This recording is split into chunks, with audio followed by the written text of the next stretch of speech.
Hi guys, how's it going? AKriz here again, and this week we're going to be painting two Staffordshire Bullterriers, Blair and Chichou.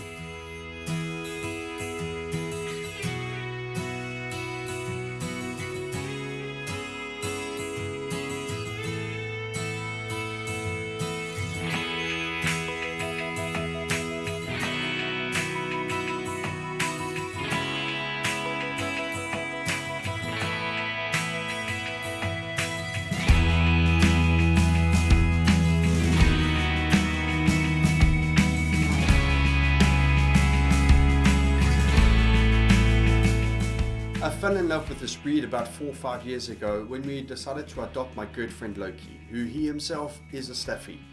Now he can be very intimidating, being very muscly and have extremely strong jaws. However, he just shows love every day and just wants to be with us. So when I was asked to do a double portrait of these two females, I said yes straight away. The owner, Charlene, spoke to me for quite some time to actually tell me how they were. She told me that they were two inseparable sisters and they were just fantastic with children. She sent me the photos that she had, allowing me to actually prepare for this painting. Now the photos themselves, even if the positions were relatively good, it was the lighting that actually created a problem for me. The difficulty was to make it one piece. They both had black fur. Now painting black fur is possible, however just using black on its own, it could actually lose some dimension and bit of character. Another possibility is to dilute that black, which could either be a pure black coming out of the tube or an ultramarine blue and a burnt umber mix diluted with some titanium white. That could work as well, but it might seem bland. What I decided to do was actually create a little story as to why those two were sitting together at that particular day. Now the story that I was going with is that they are both walking together with the owner in a field or a path or something, like one cool spring morning. And you have the sun that could be piercing through the trees, which is just going to hit the side of their face. That's going to lighten up a bit.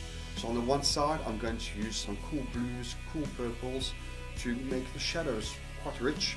And on the other, with the light's actually hitting the face, that's going to use a bit of yellows, a bit of magentas, just to heat things up a bit. I started this project on a wooden panel, which is a 40 by 50 hardwood, and with a burnt sienna wash, I've pre-drawn the images with a carbon pencil. Mixing a deep rich tone of burnt umber and ultramarine blue, I've chosen to start with my dogs. I'm looking to place my strokes as freely as possible, and only where the dark area should be, putting down the foundations for my shadows. I'm doing my best to keep the strokes very simple and keeping well away from all details, since that will be added in a later stage. Despite the fact that Blair and Chichou have dark fur, I'm going to keep well away of using just black and putting a lot more blue into the areas to cool down the temperature in the shadows. It's a real challenge for me to keep things as simple as possible when I'm going to be doing in a blocking in stage. I always have tendencies of going straight away for details and looking for the little bits that are going to make a really cool picture, but you always have to keep in mind when it comes to blocking in, simple is key. I've now changed to a smaller angle brush to do the mouth, as there are quite a few small little areas. I've mixed some Correcana magenta, a bit of yellow oxide and some titanium white, which is going to allow me to block in the tongue areas. As for the teeth, I'm going for a light blue-grey kind of colour, just to block down the zone, knowing that I will be painting over it in a later stage.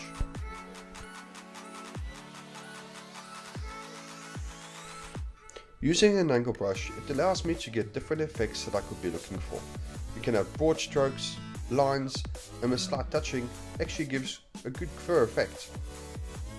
I'm starting to place the area where the sunlight is going to hit the fur, which will bring out some highlights.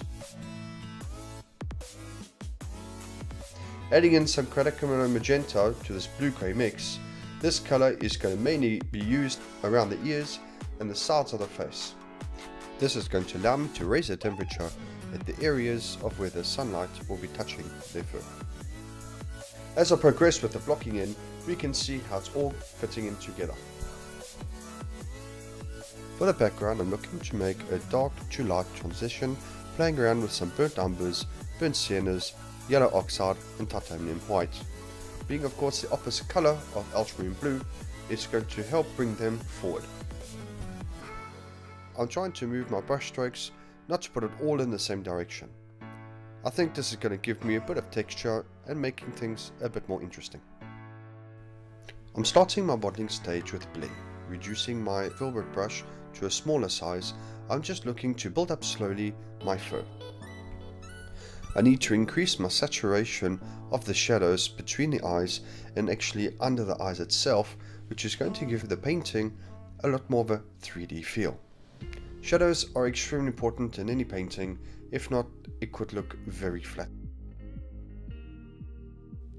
Using the same small brush, I'm actually using quite a lot of reds and purples for the tongue and the lips.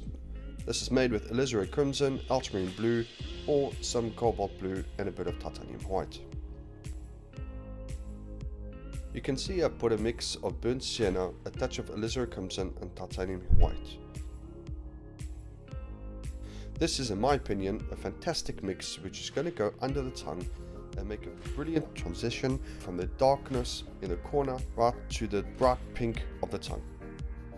As for the teeth, I'm actually looking to make something more of a ivory kind of color. So a bit of burnt umber, yellow oxide and a lot of titanium white. This is going to help me bring in the different sides of the teeth, giving this 3D effect. Of course, if I use just pure white, it's going to look off because I've got to keep that for my final highlights. The same technique is going to be used to create the rest of the fur. Again, I'm just looking for texture and placing my brush strokes with the flow and trying to build things up as I'm going along. The eyes, of course, being extremely important, I found using a burnt sienna with some yellow oxide is a fantastic combination to make animal eyes. I do suggest using different kind of quantities in your mix just to give that little extra something so it's not all one color.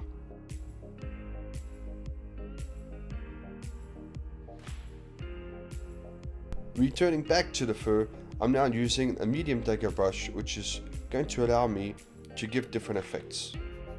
Using the same colors as the rest of the painting, I'm building up the fur, respecting the direction and even the length of each hair.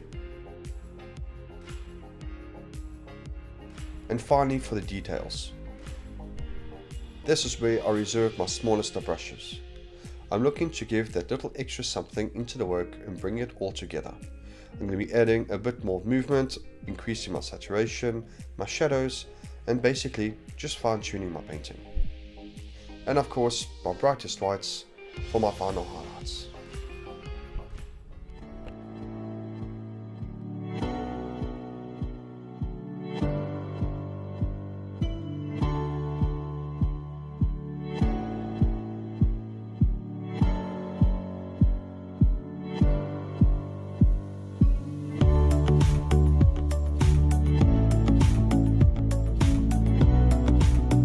Thanks guys, I hope you've enjoyed this video. It's been a real pleasure for me making it and sharing my work with you guys once again.